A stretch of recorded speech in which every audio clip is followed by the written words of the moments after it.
অবশেষে আজকে আমরা আবার চলে আসছি চকবাজারের শাওমিন শপিং মলে। গতকাল আইফোন 17 প্রো ম্যাক্স না পেলেও আজকে কিন্তু ফাইনালি মোবাইলটা আনবক্সিং করে ফেলবো। কোন কালার নিলাম আর মোবাইলের দাম শুনে আমার স্বামী কি বললো সবকিছু দেখুন আজকের ব্লগে। আসসালামু আলাইকুম সবাইকে, আশা করি সবাই অনেক ভালো আছেন। আজকে আবারও চলে আসলাম চকবাজারের শাওমিন শপিং মল। গতকাল আমরা এখানে এসেছিলাম আইফোন 17 প্রো ম্যাক্স দেখার জন্য। মূলত প্রাইস আর কোন কালার নিব সেটাই দেখে চলে গিয়েছিলাম। আজকে ফাইনালি মোবাইলটা নিতে চলে এসেছি। ম্যাক্সিমাম মানুষকে দেখা যায় অরেঞ্জ কালার এর আইফোনটা ইউজ করতে। কালারটা দেখতে সুন্দর হলেও আমার কাছে একটু কমন মনে হয়, অনেক চিন্তা করে আমি সিলভার কালারটা চয়েস করেছি। সিলভার কালারটা অনেক ক্লাসি আর প্রিমিয়াম লাগছিল দেখতে। শপিং মলের ভিতরটা আজকেও অনেক ব্যস্ত ছিল। চারপাশে মানুষজন কেনাকাটা করছে, কেউ মোবাইল দেখছে, আবার কেউ অ্যাক্সেসরিজ কিনছে। আমরাও ভিডিও করতে করতে ধীরে ধীরে শপের দিকে চলে আসলাম। আমরা যে দোকান থেকে মোবাইল নিচ্ছি সেই দোকানের নাম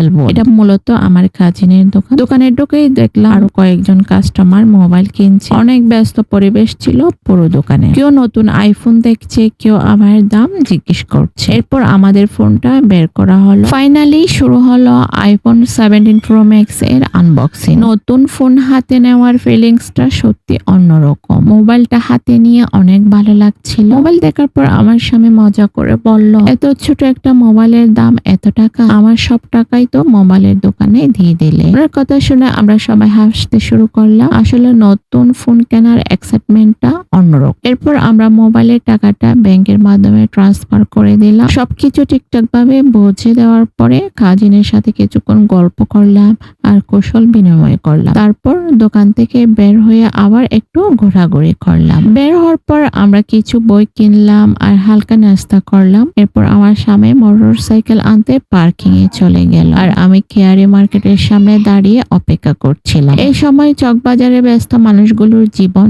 চলাচল কিছুক্ষণ নীরবে দাঁড়িয়ে উপভোগ করলাম। চারপাশে শুধু মানুষের ভিড়, গাড়ির শব্দ আর ব্যস্ত শহরের পরিবেশ সত্যি